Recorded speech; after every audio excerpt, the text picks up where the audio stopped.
Pagi ini kita lihat dari Keluaran pasal 12, Exodus 12:13. Coba kita buka firman Tuhan. Buka kitanya Bapak Ibu ya. Kitab Keluaran pasal yang ke-12. Sama-sama kita belajar prinsip firman Tuhan yang nantinya kita lihat bagaimana mengaplikasikannya dalam hidup kita. So we learn this morning from Exodus 12:13, learning about the truth in Christ Jesus. Kita belajar kebenaran dalam Tuhan Yesus. Yang sudah ketemu kita baca sama-sama 1, 2, 3. Dan darah itu menjadi tanda bagimu pada rumah-rumah di mana kamu tinggal. Apabila aku melihat darah itu, maka aku akan lewat daripada kamu.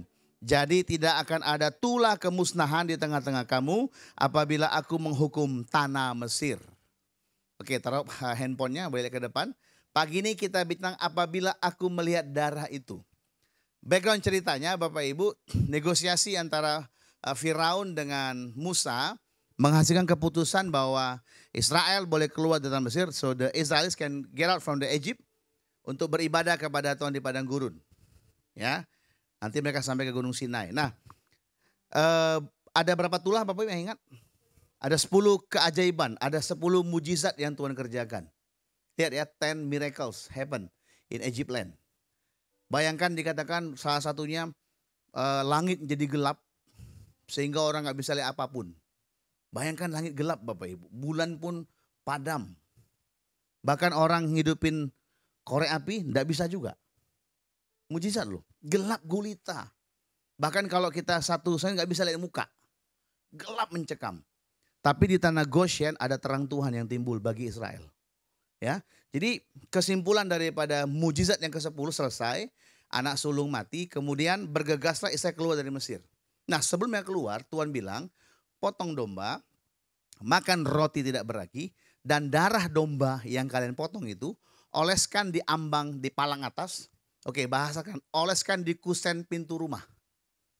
Ya, baik yang kiri, yang kanan, maupun atas. Perhatikan, supaya malaikat maut yang kuutus, every time the angel of death come to houses, datang mengunjungi rumah-rumah, kalau malaikat itu yang melambangkan perintah Tuhan melihat darah itu, maka dia akan melalukannya. Jadi yang lihat darah siapa? Manusia Israel atau Mesir atau Tuhan? Tuhan.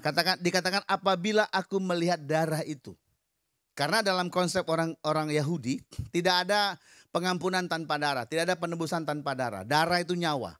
Jadi apabila Tuhan melihat darah itu, tanda darah itu, Tuhan lalukan rumah itu dari malapetaka Bapak Ibu.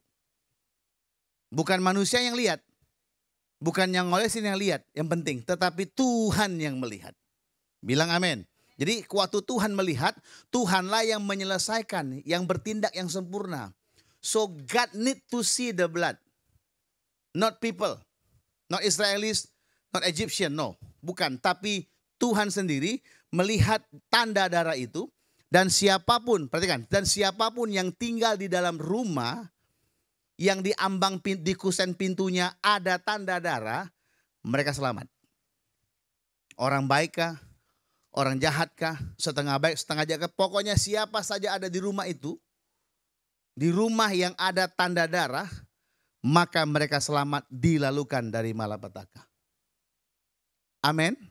Dalam hidup ini ada tanda darah Kristus dalam hidup kita. Bilang amin. Dan setiap kali Tuhan lihat tanda darah itu, maka berkatnya dia curahkan. Whether you are a good person or a bad person, or a bad person going to be a good person, doesn't care. Nggak masalah bagi Tuhan. As long as He can see the sign of blood, the blood sign in your life. Selama Tuhan bisa lihat tanda darah itu dalam hidup kita, maka rezekimu adalah diberkati, dilindungi, dan diluputkan dari malapetaka. Katakan amin. Nah, pertanyaan begini, setelah Israel mengalami itu bagaimana mereka? Apakah waktu itu semua mereka orang baik? Kita nggak tahu. Tetapi Alkitab menceritakan berikutnya, setelah mereka diluputkan Tuhan, kelihatanlah aslinya Bapak Ibu. Bersungut-sungut, mengeluh, banyak maunya, nggak bersyukur. Kok Bapak ngomongin kami Pak? Oh sorry.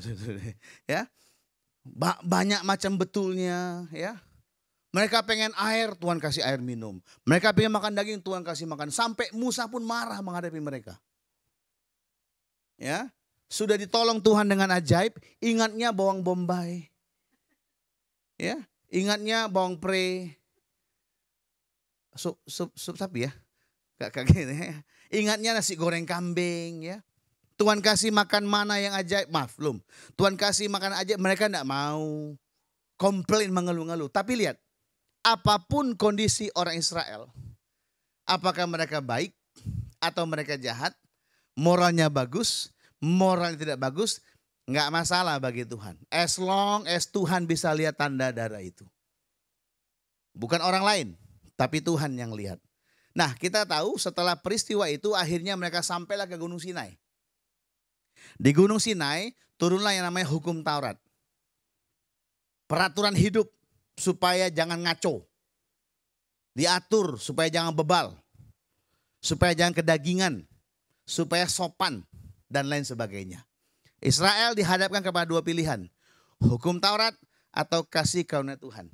Sejak mereka tinggal di Mesir, keluar dari Mesir, sampai ke Gunung Sinai, itu banyak pelanggaran mereka. Tapi enggak sekalipun Tuhan marah ke mereka. Bahkan waktu mereka membuat kesal hati Musa, Tuhan bilang, no, jangan. Gara-gara Musa kesal, Musa banting, Musa pukul tuh gunung batu.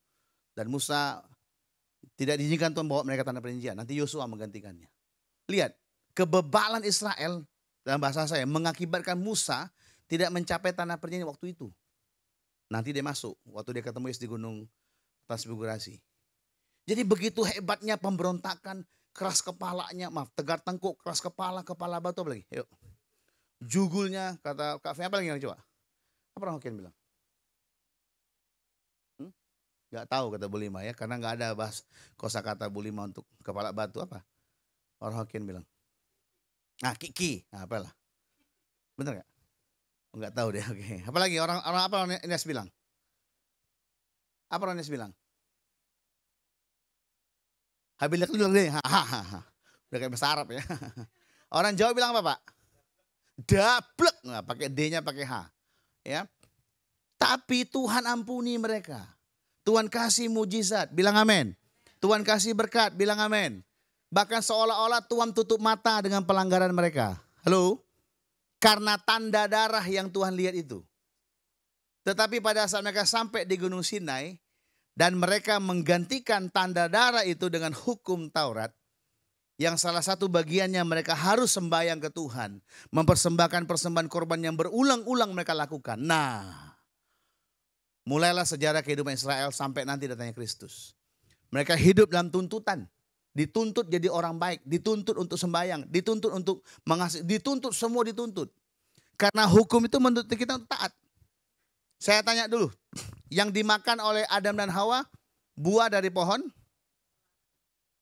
Terlarang ya, dari pohon pengetahuan yang baik dan pengetahuan yang jahat. Jadi yang baik dan yang jahat pohonnya dua atau satu?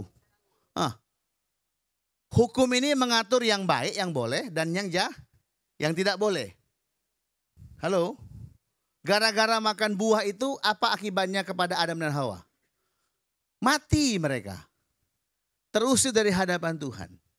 Tanpa sadar Israel mengulangi dosa yang sama, jebakan dosa yang sama yang dialami oleh Adam dan Hawa. Terusir mereka dari tanah mereka ribuan tahun. Sampai tahun 1948 mereka kembali ke tanah yang Tuhan janjikan. Nah, di sini kita lihat bagaimana tanda darah itu Tuhan yang lihat. Kalau kita menggantikan tanda darah itu dengan perbuatan baik kita, dengan kemampuan kita untuk mencapai standar-standar rohani, maka sesungguhnya kita sedang membawa hidup kita menuju pada kematian, Bapak Ibu. Kalau kita berusaha berkenan kepada Tuhan karena kita pikir kita orang baik, kita orang yang beribadah, kita orang saleh, if we think we can get near to Jesus because of our good work, good deed, ya, our attitude, then we are changing the blood sign with the law. Kita mencoba mengganti tanda darah itu dengan hukum. Yang kita tahu ujungnya pasti menuju kepada kematian. Yang paham bilang amin. Nah ini penting sekali, ada banyak kita suka terintimidasi. Kita ditipu oleh iblis yang namanya pendakwa. We have been cheated by the devil. Kita diputar balikkan otak kita sehingga kadang-kadang kita setiap kali kita buat salah, yang kita harapkan itu adalah kita mencoba menebus hidup kita. Halo? Berapa banyak kita waktu kita buat error, kita mau coba tebus ke error kita. Dengan cara apa? Dan kembali berdoa, kembali beribadah, kembali berbuat baik dan lain sebagainya.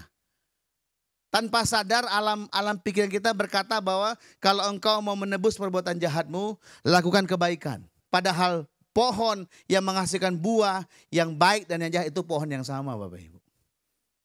Yang mulai paham bilang amin. Tetapi Tuhan mau agar kita bergantung kepada kasih karunia-Nya. Sama-sama bilang kasih karunia-Nya. Makanya Yohanes membuka tulisannya dengan tulisan ini. Sama-sama kita baca. 1, 2, 3. Sebab hukum Taurat, tetapi kasih karunia dan kebenaran datang. Lihat, kasih karunia dan kebenaran datang. So Yesus datang sendiri. Ini hamba Tuhan dan memang ini. Kita bisa memberikan dari jarak yang jauh. Karena ada juga COD ya. Ada juga tiki ya. We can give from far away. Makanya konsep tabut Musa, ada ruang Maha Kudus, ada ruang kudus, ada ruang halaman, pelataran, dan ada luar tembok. Orang Israel tinggal di luar tembok, ada jarak yang jauh. Dari ruang Maha Kudus itu diberikan perintah untuk mereka lakukan. Ya, yang menuntut mereka untuk hidup A, B, C, D dan seterusnya. Ya, oke. Tetapi Yesus dia datang sendiri. Light of the world, you step down into darkness, open my eyes, make me see. Yesus dia enggak dari jauh, dia datang. Dia datang menjadi sama seperti kita. Sama-sama bilang sama sepertiku. The same as us, sama dengan kita. Dan dia hidup bersama dengan kita. Yesus memberikan bukti bahwa kita bisa hidup di bumi seperti sorga. Bilang amin. Makanya doanya jadilah kehendakmu di bumi sorga. Ya, dia buktikan itu. Dia datang dari jauh. Dia bawa kasih karunia dan kebenaran. Kalau kita baca 4 Injil yang ada. Injil singa, Injil anak lembu, Injil anak manusia, Injil Raja Wali. Sudah ingat ya? Oke. Maka kita nggak menemukan Yesus menghardik orang berdosa. Yesus menghukum, menghakimi, enggak pernah. Yang dihakimi Yesus, yang dimarah Yesus adalah orang-orang yang berpikir karena kemampuan dia melakukan hukum agama, hukum rohani, dalam konteks Israel hukum Taurat, mereka berpikir mereka layak. Sehingga seringkali suka menghakimi. Makanya antara orang Farisi yang kasih persembahan dengan orang pemungut cukai yang kasih persembahan, lihat bedanya. Orang pemungut cukai bukan berdoa mengharapkan anugerah, tapi sombong di hadapan Tuhan. Kan aku ini rajin. Orang Farisi ya. Kan rajin Tuhan, bukan kayak kawan tuh. Bro, sorry bro. Gua lebih rohani daripadamu bro. Kalau orang hidupnya berharap kepada standar hukum yang dia penuhi, maka lihat dia menjadi judgmental spirit. Menjadi orang yang suka menghakimi. Menjadi orang yang suka munafik juga. Dia tahu banyak, tapi dia lakukan tidak ada. Tapi dia bisa kasih beban kepada orang lain. Kau kan anak Tuhan. Kau mesti begini. Tapi dia sih nggak melakukan. Amin. Tapi lihat orang bea cukai. Orang pemungut cukai itu. Ya. Dia rendahkan dia. Tuhan ampuni aku. Tuhan aku busuk kali berikan. Tuhan bilang orang itu pulang sebagai orang yang dibenarkan oleh Tuhan. Kalau hari ini kau merasa kau seperti orang pemungut cukai. Nggak layak. Aku kadang sudah lupa ibadah apa enggak. Tidak ingat Tuhan. Tidak pernah lagi berseru kepada hari ini kau datang dengan kabar baik. Tuhan mengasihimu. Amin. Tuhan, Jesus love you. Amin. Kalau kau pikir dosamu merah seperti kimizi. Dosamu sangat busuk berat.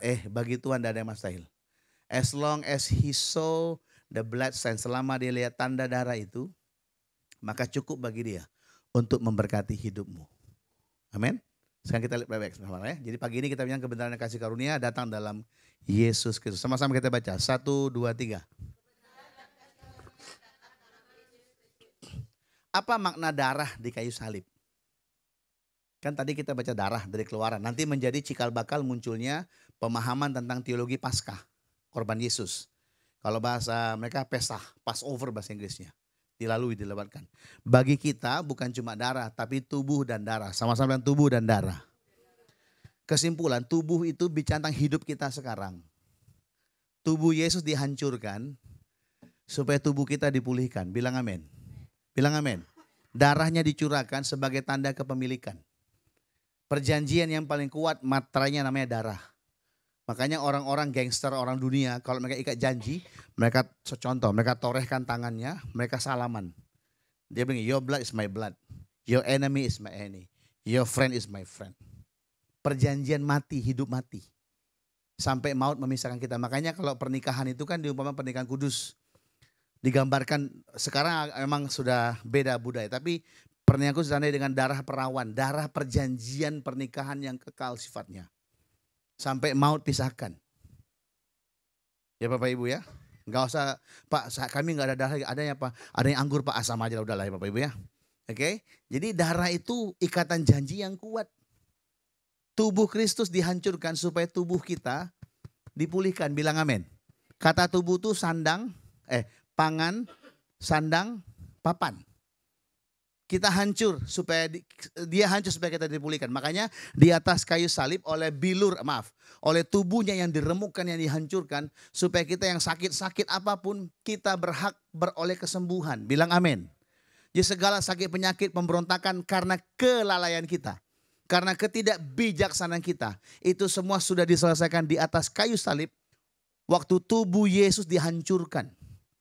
Kalau engkau pernah dipermalukan, Yesus lebih lagi dipermalukan. Disalibkan dalam keadaan telanjang, dilihat semua orang. Bayangkan itu. So kalau kau bilang, kalau engkau pernah sangat malu sekali, dengar baik-baik. Waktu tubuhnya digantung, dia sudah tebus itu semua. Supaya sebagai ganti malumu, kata Yoel, diberikan sukacita penuaian. Katakan yes. Darah melambangkan ikatan yang paling kuat. Bahwa kita adalah milik Kristus. Kita di tangan Kristus. Kalau kita di tangan Tuhan, siapa yang bisa lepaskan kita? Siapa? Gak ada. Hanya Tuhan. Dan Tuhan tidak pernah melepaskan kita. Sekali dia memiliki engkau, selama-lamanya dia memiliki engkau. Entah satu dengan lain cara dia akan pulihkan hidupmu. Dia akan ubahkan hidupmu. Dia akan pakai hidupmu untuk kemuliaan namanya. Percaya itu. Believe that things. Once you are son of God. Sekali kau jadi anak Tuhan. Selama-lamanya engkau jadi anak Tuhan. Tidak ada yang bisa berubah. Sekali si Jojo jadi anak Pak Beni Ishak. Maka selama-lamanya Jojo jadi anak Pak Beni Ishak. Sekali Laura jadi anak Pak Madison Napitupulu. Maka selama-lamanya itu anak dia. Sekalipun dia robek akte lahirnya, dia ganti nama, tetap itu anaknya. Sebab tidak ada bekas anak. Yang ada bekas apa? Kok tahu ya, haleluya. Oke. Jangan nangis ya, haleluya. Jadi lihat, bagi kita bukan cuma darah tapi tubuh dan darah. Saya dulu berpikir begini Bapak Ibu, lihat ya. Saya pikir Yesus mati itu untuk kita. Setelah saya renungkan, sebenarnya bukan cuma itu. Yesus bukan cuma mati untuk kita, tapi He died on the cross as you. Dia mati di atas kayu salib sebagai kita. Jadi bayangkan setiap kali kau lihat salib ini, sesungguhnya engkau yang naik di sana. Diwakili oleh Yesus. Pak, gimana mungkin Pak? Kan aku kan hidupnya 2022. Yesus hidupnya tahun 0. Kan jauh Pak. Waktu dia mati, dia bukan cuma mati sebagai manusia. Dia mati sebagai Allah. Wah ini repot ini. Kok mati sebagai Allah Pak? Karena Yesus 100% manusia, 100% Allah. Bisa nggak Tuhan mati? Bisa kok, kan Tuhan dia. Dia atur mati, dia atur hidup. Bedanya kalau kita mati, kita nggak bisa apa-apa. Tuhan bisa nggak? Loh dia bisa semuanya kok. Bisa nggak Tuhan jadi Bang Kris? Kok Kris? Bisa. Bisa nggak Tuhan jadi Pak Halawa? Bisa nggak Tuhan jadi Ko James? Jangan. Repot kita, makannya banyak. Dan lain sebagainya. Ya, nah ini kita mesti pahami bagaimana tubuh dan darah itu, tanda itu ada pada kita. Setiap kali Tuhan lihat tanda darah itu, tanda tubuh dan darah Kristus hari ini bagi kita, maka kita semua berhak untuk mengalami berkat Tuhan dalam hidup kita. Bilang amin. Nah kesadaran kita akan hal ini dibangun lewat apa? Kesadaran kita akan dibangun oleh profil Yesus di PL dan PB serta karyanya di atas kayu salib. Kalau Bapak Ibu berani percaya bahwa waktu Yesus lihat tanda darah, waktu Tuhan lihat tanda darah kepada Israel dan Tuhan luputkan mereka, itu namanya iman. Waktu engkau percaya bahwa di atas kayu salib dia sudah selesaikan semuanya bagimu, itu namanya iman Bapak Ibu. Bukan perbuatan. Bilang amin. Hidup kita karena iman. Iman kepada pemberian Tuhan. Hadiah Tuhan, anugerah Tuhan. Kasih karunia Tuhan kepada kita. Nah waktu kita bisa melihat waktu kita menyadari, mengetahui dia sudah mati untuk kita, maka itu namanya iman. Makanya iman Kristen itu adalah bicara tentang pribadi Yesus, profil Yesus yang dibungkus dalam PLPB yang kita pelajari, perjanjian baru, serta kesadaran kita akan arti karya salibnya, karyanya di atas kayu salib.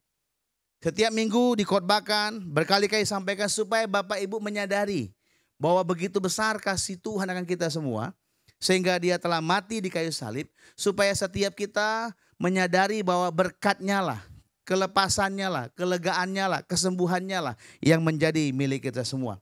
Katakan amin. Katakan amin. Jadi mulai hari ini baik-baik engkau memiliki tanda darah. Waktu engkau percaya kepada Yesus, katakan hatiku percaya kepada Yesus. 1, 2, 3. Ayo lebih kuat. 1, 2, 3. Hatiku percaya. Maka itu tanda darah. Mungkin kau meragukan, aku ini masih percaya apa enggak ya? Sekali kau mengakui di hadapan dia, maka dia langsung lihat tanda darah itu pada dirimu. Dan itu cukup bagi Tuhan untuk mengintervensi hidupmu dengan kebaikannya, dengan mujizatnya, dengan pertolongannya, dengan segala yang bagus untuk hidupmu alami Bapak Ibu. Jadi bukan dirimu yang lihat, tapi dia yang lihat. Amin. Izinkan tanda darah itu tetap terlihat. Biarkan tanda darah itu dilihat oleh Tuhan. Waktu engkau percaya, aku percaya Tuhan. Sekalipun keadaan sulit, tapi aku percaya, itu tanda darah Bapak Ibu. Nah itulah alasan Tuhan untuk memberkati kita. Bukan karena kelakuan hidupmu. Bukan karena kebenaranmu, bukan. Bukan karena perubahan hidupmu, enggak. Tapi karena dia melihat tanda darah itu sebagai bukti bahwa kebenaran. Sehingga waktu kebenaran terjadi, ditemukan oleh dia, maka kasih karunia-Nya mengalir bagi hidup kita Bapak Ibu. Dan lihat, hari demi hari kasih karunia itu akan mengajari kita untuk hidup seperti yang dia mau. Amin. Makanya dimulai dengan hati yang berubah. Sama-sama bilang hati yang berubah. Baru kelakuan yang berubah. Jadi izinkan hatimu mengalami transformasi. Kayaknya nih di tengah matikan AC-nya, terlalu dingin ya. Jadi lihat, biarkan hatimu itu diubah oleh Tuhan. Dijamah oleh Tuhan. Dan lihat waktu hatimu diubahkan oleh Tuhan, heart transformation, kelakuan hidupmu, ya, your behavior akan berubah Bapak Ibu. Sadari itu, alami itu, pahami itu. Kenapa orang gak berubah apakah semua Israel berubah? Enggak. Tegar tengkuk sampai mereka semua mati. Semua yang keluar dari Mesir itu mati Bapak. Tidak masuk dalam perjanjian kecuali Yosua dan Kaleb, 2 orang aja. Jadi bayangkan hampir berapa ratus ribu orang yang masuk tanah perjanjian adalah mereka semua yang akte kelahirannya, TTL-nya, tempat tanggalnya di padang gurun Bapak Ibu. Nggak tahu gimana nulisnya itu, padang gurun gitu ya. Tanggal berapa kita nggak tahu ngitungnya. Sedangkan semua yang akte lahirnya di masjid semua hilang Bapak Ibu, mati.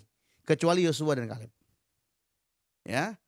Jadi kalau kita melihat ini kita bangun hidup kita untuk menyadari bahwa ada Tuhan yang melihat tanda darah dalam hidup kita dan itu namanya iman. Katakan sama-sama, saya percaya tanda darah Kristus ada pada diriku. Bilang amin. Saya katakan Bapak berhak untuk segala yang baik daripada Tuhan. Engkau berhak, engkau minta kepada dia karena itu bagianmu. Ya. Nah, gimana masalahnya Pak? Di sini masalahnya antara hati yang percaya, ini menarik nih. Antara hati yang percaya dan metode atau tindakan atau perbuatan apa yang harus saya lakukan seringkali tidak mesti copy paste Bapak Ibu. Sebagai contoh, perempuan pendarahan 12 tahun. Dia bilang apa? Asalku jamah jubahnya. Saya tanya, yang menetapkan standar menjamah jubah itu Tuhan Yesus atau perempuan itu? Saya tanya, bisa nggak dia sembuh tanpa jamah jubah? Nah, menjamah jubah itu adalah tindakan iman daripada perempuan itu. Kenapa sih jubah Pak? Itu ujung jubah tehelit ya. Bahasa Ibrani itu kalau orang Ibrani, kalau kita stola. Stola itu apa? Kayak shawl gitu ya. Mereka agak besar kayak apa? Pasmina tapi agak panjang dia. Nah memang dalam kitab Malaikat dikatakan wing, sayap kesembuhan. Mereka percaya kalau kita bisa memegang ujung daripada punca jubahnya itu, maka ada kesembuhan. Perempuan itu orang Yahudi. Dan itulah kebiasaan orang Yahudi. Tuhan akan remakan tindakan-tindakan iman sesuai dengan budayamu. Sesuai dengan kebiasaanmu, Bapak Ibu. Enggak yang aneh-aneh. Tiba-tiba kau pengen diberkati, berikan semua hartamu. Yang enggak lah itu, enggak. Itu bukan Tuhan, itu pencuri yang mencuri, membunuh, binasakan. Ada lagi hamba Tuhan kan tiap kali mobil mewah ditumpangin tangan. Milik kami. Itu namanya pencuri. Haleluya. Awas jangan ya. Ya. Dikasihlah kasihlah kok Kris mobil BMW. Kan kasihan dia. Kayak mana isi bensinnya? Oh, kata Bu Lima, tenang Pi. Kalau dikasih BMW ada uang bensinnya. Ya amin lah ya. Dan sebagainya ya. Buktinya apa Pak? Lihat. Tentara. Ketemu Yesus kan? Tentara ini punya anggota. Anggotanya sakit. Tentara dia. Yesus bilang, ayolah kita ke rumah tengok anggotamu biar aku doakan dia. Tentara bilang begini, komandan ini. Bos, tak usah payah ke rumah. Lu ngomong sini saja, sana sembuh, dia bilang. Kenapa begitu? Loh, aku kan juga komandan, kata orang itu. Kalau aku ngomong sekarang, anak buahku ikut semua. Lihat, dia pahami komando itu penuh otoritas, tentara ini, perwira ini. Makanya dia mempercayai itu waktu ketemu Yesus. Dan jadi Bapak Ibu. Amin. Amin. Saya nggak tahu gimana dengan kehidupan Bapak. Tapi setiap kali waktu kau percaya kepada dia, percayamu itu, mengharapkan anugerahnya itu, akan menuntun engkau melakukan tindakan-tindakan yang akan membuat engkau mencapai apa yang Tuhan janjikan. Tidak bisa copy paste. Wah, perempuan itu menjamah ujung jubah Yesus. Sekarang Yesus wakilnya gembala. Besok habis ibadah kutak baju polga. Awas ya. Robek nanti Bapak Ibu. Enggak bisa gitu, enggak. Apa budayamu? Apa kebiasaanmu? Disitulah Tuhan akan remakan bagi hidupmu. Kadang-kadang perbuatan iman kita itu selaras dengan apa yang kita doakan. Kadang-kadang. Tapi kadang-kadang juga perbuatan kita itu bertolak belakang. Amin. Ada orang waktu dia miskin, Tuhan bilang nabur yang banyak. Dia nabur yang banyak bagi dia. Dan dia menuai. Jangan di copy paste. Tiba-tiba kau nggak miskin kali lah. Tapi aku perlu banyak Tuhan. Kau tabur. Berantem kita besok. Haleluya. Hai Bapak Ibu. Jangan munafik. Katakan aku tidak munafik. Jangan pura-pura. Jangan pakai topeng. Perempuan Siro-Venesia mengharapkan kesembuhan anaknya. Dia datang pakai topeng. Makanya Yesus nyanyi. Yang nanti lagunya top tahun 90-an. Gini lagunya. Buka dulu topengmu. Buka dulu Ada lagu apa? Kidung aku mana Bapak itu? Dia bilang Tuhan. Raja Daud. Ini kan sebutan Israel nih. Padahal dia orang Siro-Venesia. Orang bangsa di luar Israel. Dia mencoba mengcopy paste gaya perempuan Israel. Minta tolong. Yesus tahu kan? Dia bilang gini, kau kan bangsamu kan kami bilang anjing. Kalau orang Israel panggil bangsa Siro-Venesia biang ho gitu ya. Jangan pakai bahasa Indonesia, kurang bagus ya. Anjing ya. Masuk anjing gitu ya. Dibilang anjing itu kan penyebutan yang merendahkan Bapak Ibu. Karena apa? Karena memang begitu budaya Israel terhadap Siro-Venesia begitu. Sini ada enggak? Sini enggak ada ya. Oke. Jadi waktu kayak perempuan tuh. Harusnya kan dia marah dong. Udah susah-susah dia dandan, main drama, ya. Dia pakai beli-beli equipmentnya untuk nampak keyahudiannya. Karena dia tahu Yesus orang Yahudi. Yesus diutus untuk orang Yahudi, dia tahu itu. Jadi dia mencoba menyamar untuk mendapatkan berkat Tuhan. Dia bilang enggak, buka. Waktu dia begini, sorry ya, roti itu hanya untuk anak-anak. Tahu perempuan apa? Tapi kami Tuhan, anjing ini makan remah-remahnya Tuhan. Sikap perempuan itu dia tiarap di kaki Tuhan. Tuhan, belas kasih bagiku Tuhan. Remah pun tidak apa aku makan Tuhan. Wah, Tuhan bilang, hei perempuan besar kali iman bagi. Jadi gak usah pura-pura. Bilang yes. Lihat kiri kanan. Senyum aja. Ya. Ayo, datang kepada Tuhan. Jadi yang penting dimulai dengan percaya. Katakan dimulai dengan percaya. Berikutnya Roh Kudus akan pimpin kita untuk mulai bertindak seperti percaya kita, Bapak Ibu. Contoh, Pak, aku tidak punya duit, aku berdoa, Pak, aku berdoa Tuhan berkati uangku 100.000 ini, aku mau nabur untuk sewa gedung gereja, Tuhan, aku percaya lewat 100.000 ini lunas gedung gereja. Agak kurang aja, tapi amin lah ya. Lakukan nabur, mungkin bagianmu kecil, it's okay. Kalau itu lahir dari percayamu, lakukan. Enggak, Pak, aku 100 juta, Pak. Itu pasti imannya besar itu, haleluya. Karena makin besar kasihnya, makin besar imannya gitu ya. Nah, ya. Nah, waktu kau nabur tuh mungkin kau hanya lakukan bagianmu. Oh, Daud itu hanya lempar batu kecil, Bapak Ibu. Cet. Tapi yang genggam batu itu namanya tangan Tuhan. Pakau. Amin. 4 orang yang di yang orang kusta itu di luar gerbang itu, mereka bilang gini, kita masuk ke dalam kota mati juga kita. Kita tinggal sini juga mati, gak ada makanan. Kita nyebrang ke kemah musuh, ya pasti dibunuh lah. Ini bukan buah simalakama, nggak tahu buah apa ini ya. Masuk ke sana mati, ke kota, kan orang kusta, tidak boleh masuk kota. Tinggal di gerbang, tidak ada orang yang keluar bawa makanan, ya matilah. Ke sarang musuh, apalagi lebih cepat matinya kan? Benar nggak? Tapi lihat, keempat sepakat, oke ya. Kalau gitu pagi-pagi kita nyebrang lah, semoga ada belas kasihan di sana. Saya percaya ada doa mereka adakan dan mereka putuskan masuk ke ruang musuh pada saat pagi hari. Alkitab bilang begini, pada saat fajar menyingsing. Setelah doa fajar gitu ya. Pada saat fajar, matahari mulai muncul. Mereka berempat berjalan, mereka jalan biasa aja. Tapi tiba-tiba di perkemahan orang Aram ya. Orang Aram mereka mendengar seperti bunyi guru tentara yang besar. Bayangkan pas pagi-pagi baru melek dengar suara perang tentara yang hebat. Semua pada lari. Apa yang terjadi? Ternyata waktu berempat orang kusta melangkah itu. Tuhan panggil ko James Basorio untuk pasang mikrofon. Supaya kaki mereka pang bung bunyi. Pang bung. Speakernya di kemah musuh speakernya. Malam itu pakai bluetooth bilang ya. Malam itu malaikat kerja keras. Untuk beli speaker yang besar. Taruh ngadepin musuh. Mereka berempat biasa aja langkahnya, tapi mic di bawah tanah itu, pang bunyi. Apakah karena mereka sudah memperhitungkan? Enggak, mereka siap mati, Bapak Ibu. Bayangkan. Tapi tindakan iman yang kau lakukan, seolah-olah waktu perbuatanmu itu melakukan sesuatu mengampuni, Pak, aku ampuni bosku, Pak. Enggak apa-apa lah, aku diturunkan, tapi aku ampuni dia, Pak. Pedih, Pak, mati aku, Pak, tapi tidak aku ampuni. Hati-hati loh, Tuhan tidak buta, amin. Dia lihat hati waktu kau lakukan karena kau percaya kepada dia. Tinggal bagaimana caranya dia membela hidupmu dengan ajaib. Bilang amin. 30 tahun dia lumpuh di kolam Bethesda. 30 tahun ya, oke ada juri sini ya. 38, saya pikir dia nggak tahu, dia tahu mantap lah ya. Tadi saya tes dia tadi, 38 oke. Ya, gini kebiasaannya, kalau airnya bergoncang, siapa yang pertama yang terjun akan lawan lumpuh gimana tuh lumpuh?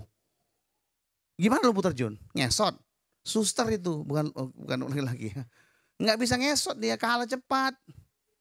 Ya, makanya saya berdoa, yang buta berjalan. Katakan amin. Lumpuh mendengar, katakan yes. Pakai yes amin aja. Ya lumpuh pasti buta pasti berjalan. Lumpuh mendengar. Ya, Alkitab bilang datang Yesus kepada dia.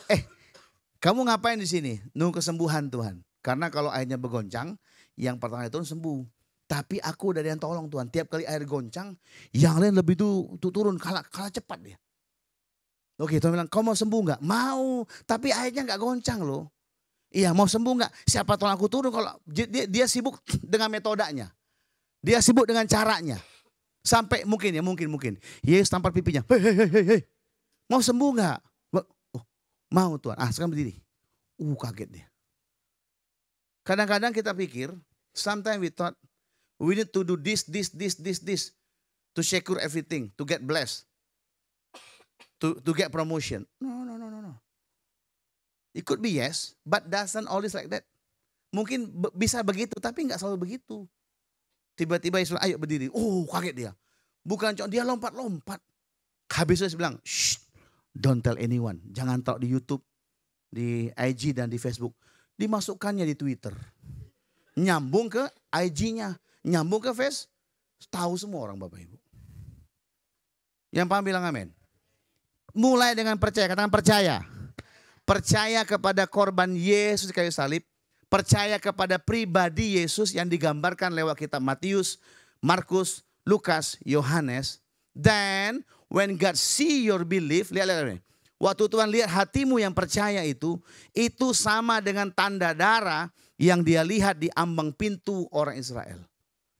And God has all right, Tuhan punya semua hak untuk memberkati, menolong, memulihkan, mengangkat hidupmu. Yang percaya bilang amin. Makanya kita belajar tentang pribadi Yesus. Di tempat ini saya nggak suruh dengan metode enggak. Memang saya ajak, ayo berbeda kita, berbahasa roh, tapi itu tidak membuat kita mencapai apa. No. Waktu engkau percaya itu, makanya kau tepuk tangan. Waktu kau percaya itu, kau nyanyi Bapak Ibu. Kadang-kadang kalau kau nggak nyanyi pun, bukan berarti Tuhan marah, enggak. Tuhan akan buat kau menyanyi. Dan Tuhan akan bikin berkatnya untuk kamu. Itu Tuhan lakukan. Amin. Kesimpulannya begini, lihat. Percaya di hati, katakan percaya di hatiku. Yang kedua, mari kita belajar tentang diri Tuhan lewat firman-Nya. Makanya gereja ini kita bahas tentang firman Tuhan yang mengarah kepada Yesus. Kacamata kita waktu baca Injil Perjanjian Lama, baca Perjanjian Lama adalah kacamata Kristus. Kita temukan pribadi Yesus di tiap-tiap cerita yang ada di Alkitab. Barulah itu menjadi tanda darah dalam hidup kita. Iman timbul karena pendengaran. Pendengaran karena firman Kristus. Firman yang menyingkapkan tentang pribadi Yesus bagi hidup kita semua. Bilang amin. Nah, berikutnya lihat apa yang kau baca, apa yang kau pelajari. Atas bimbingan Roh Kudus dia akan mengarahkan engkau untuk masuk kepada penggenapan janjinya yang luar biasa. Hari-hari ini kalau engkau terus menantikan hal yang baik bagi hidupmu. Ayo, belajar untuk bergaul karib dengan Tuhan, dengan rohnya. Ya, kalau dalam kami suka bilang gini, belajar peka dengan suara rohnya. Ambil waktu untuk bergaul dengan Tuhan, dengan firman-Nya. Ya, berdoa itu karena kita gaul dengan Tuhan. Supaya kita bisa mendengar arahan Roh Kudus untuk bergerak kemana Bapak Ibu.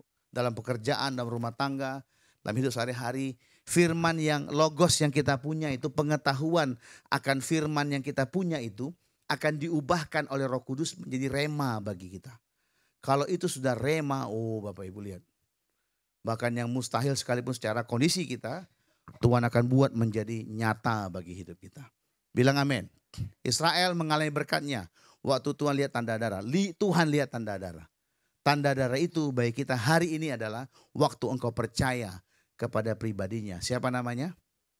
Dan biarlah hati kita tetap percaya. Mungkin seperti tanda darah mungkin yang tidak jelas dilihat manusia. Tapi Tuhan lihat dengan jelas, itu cukup bagi Tuhan.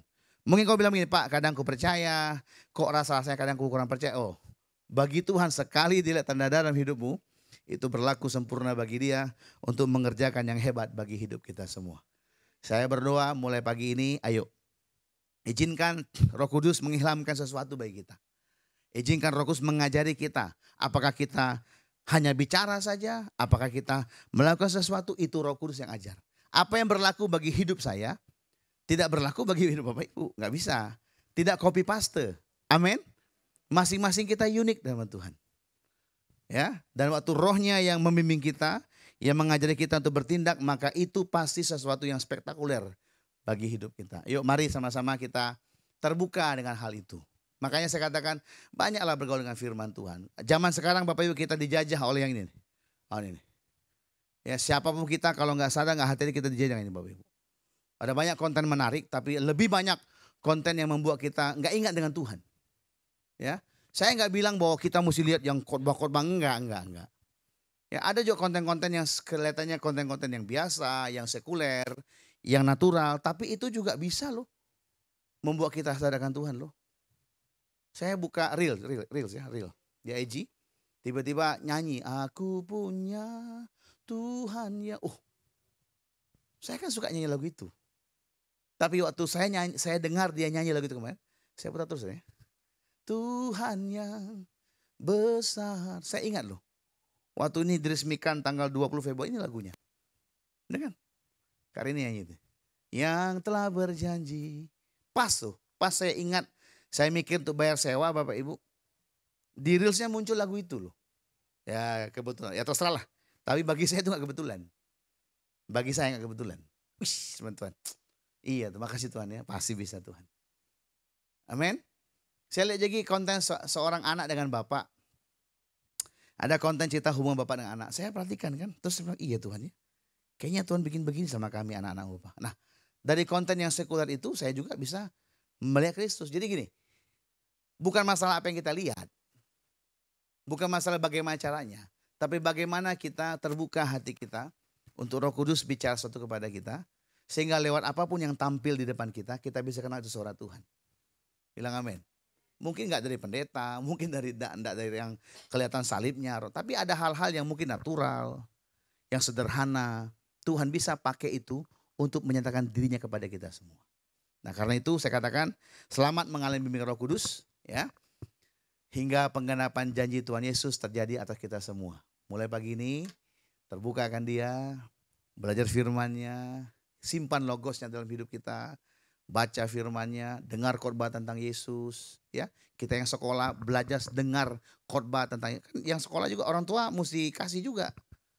Saya tiap pagi anak saya suruh dengar Pak Tarigan ngomong. Saya masukin nama mereka berdua ke grup besar. Biar tiap pagi kau dengar lah. Itu ada Saint Sharon ya.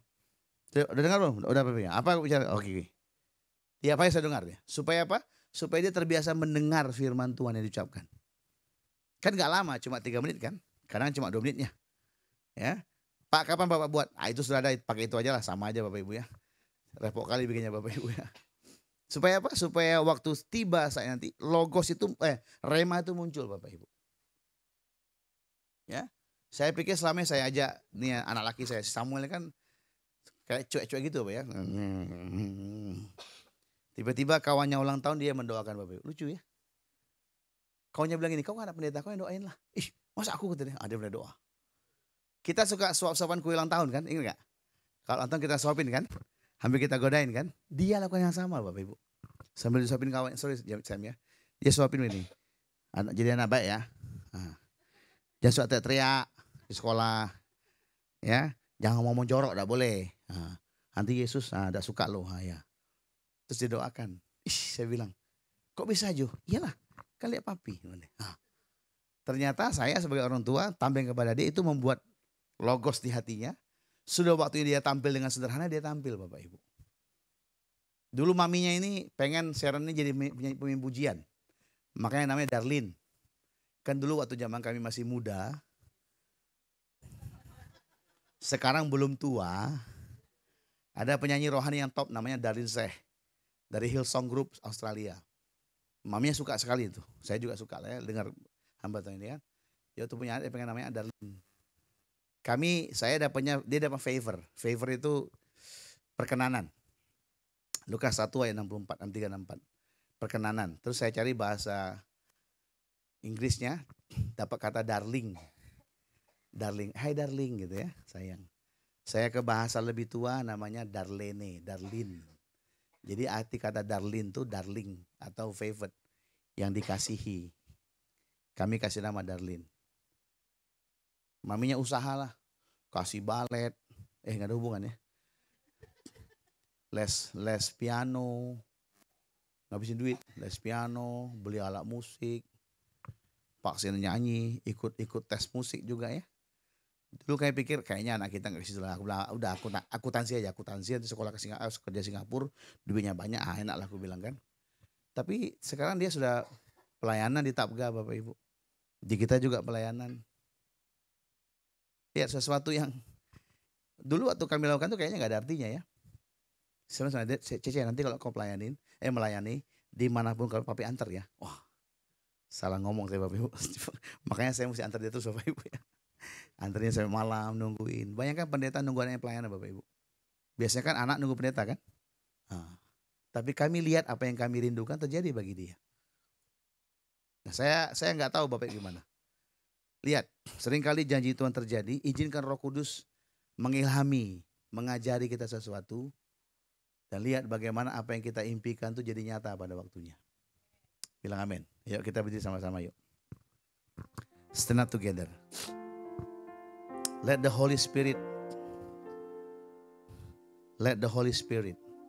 biarlah Roh Kudus yang membimbing engkau. Tanda darah yang kau punya karena engkau percaya Yesus di hatimu itu cukup bagi Tuhan. Untuk menyediakan, untuk melakukan, untuk mengintervensi hidupmu, memulihkan, memberkati, mengangkat, menolong, menghibur, segala yang baik engkau, itu cukup bagi Dia. Dan seringkali Roh Kudus menuntun kita untuk mulai bertindak, untuk mulai berkata-kata, untuk mulai melakukan sesuatu. Itu semua karena percayamu itu. Hari ini belajar untuk bergaul dengan Tuhan, dengan rohnya Tuhan, lewat doa, lewat sembah Dia, lewat baca firman, lewat nikmati khotbah firman. Dan lihat bagaimana yang kau dengar itu akan diremakan Dia. Akan diremakan Dia. Untuk menjadi kekuatan yang baru kau melangkah dalam Tuhan Yesus. Terima kasih pagi ini Bapa. Selama kau melihat tanda darah itu Abba, kami yakin ada pertolongan ajaib bagi hidup kami. Terima kasih Tuhan. Dan dalam diri kami masing-masing, pegang dadamu. Put your hands in your chest. Dalam dada kami, dalam hidup kami, dalam diri kami Bapa. Inside us, we know the blood sign is there. Ada tanda darah dalam diri kami Tuhan. Di sorga Engkau melihat bahwa kami adalah milik-Mu sepenuhnya. Kami yakin itu Bapa, kami percaya itu ya Tuhan. Terima kasih buat pagi ini Abba. Ku doa Tuhan semua yang sakit, yang flu Tuhan sembuhkan dalam nama Yesus. Jauhkan dari COVID yang menghantam, yang membuat kami KO Bapa. Tapi biarlah kuasa kesembuhan darah Yesus Tuhan memulihkan, membebaskan, melindungi tiap kami Bapa. Terima kasih buat pagi hari ini. Kami punya Tuhan yang besar. Aku punya Tuhan yang besar, yang telah berjanji dan sanggup menggenapi. Imanku bersepakat percaya kuasanya. Ku terima sekarang kemenangan dan katakan aku punya Tuhan yang besar. Aku punya Tuhan yang besar, yang telah berjanji dan sanggup menggenapi. Imanku bersepakat percaya kuasanya. Ku terima sekarang kemenangan dari. Masing-masing pejamkan mata berdoa kepada Dia. Masing-masing pejamkan mata berdoa kepada Dia. Tuhan tahu hatimu Bapak Ibu. Sekarang mari ucapkan. Barang siapa percaya dia berkata-kata. Mari start to pray. If you believe you will speak out. Engkau akan berkata-kata, kau bicara. Sekarang mulai berdoa, berkata-kata kepada Bapamu. Dia mendengar doamu. Masing-masing berdoa, silakan dalam nama Yesus.